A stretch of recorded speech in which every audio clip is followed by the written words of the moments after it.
Genesis chapter 44. Now Joseph gave these instructions to the steward of his house. Fill the men's sacks with as much food as they can carry, and put each man's silver in the mouth of his sack.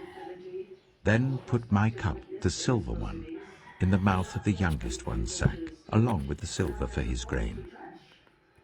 And he did as Joseph said.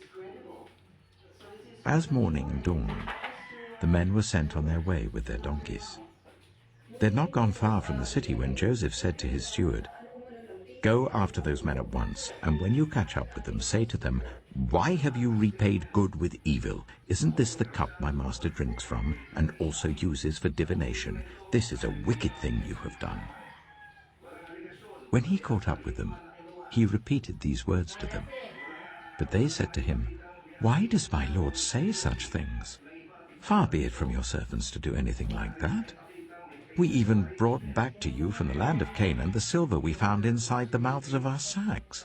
So why would we steal silver or gold from your master's house? If any of your servants is found to have it, he will die, and the rest of us will become my lord's slaves." "Very well then," he said, "let it be as you say. Whoever is found to have it will become my slave. The rest of you will be free from blame." Each of them quickly lowered his sack to the ground and opened it. Then the steward proceeded to search, beginning with the oldest and ending with the youngest. And the cup was found in Benjamin's sack. At this they tore their clothes. Then they all loaded their donkeys and returned to the city. Joseph was still in the house when Judah and his brothers came in, and they threw themselves to the ground before him. Joseph said to them, "What is this you have done? Don't you know that a man like me can find things out by divination?" "What can we say to my lord?" Judah replied. "What can we say? How can we prove our innocence? God has uncovered your servant's guilt.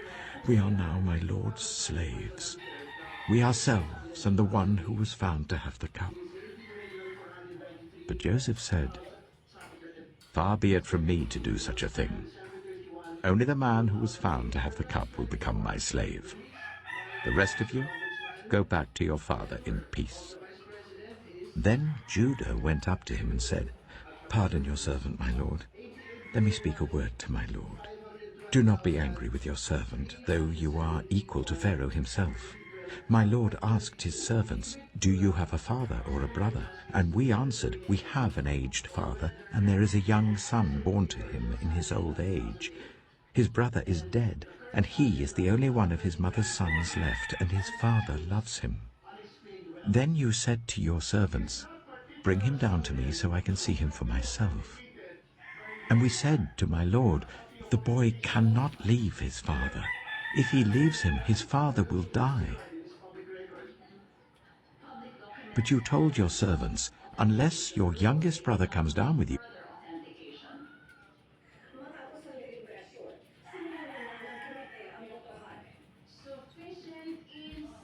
you will not see my face again.' When we went back to your servant, my father, we told him what my lord had said. Then our father said, 'Go back and buy a little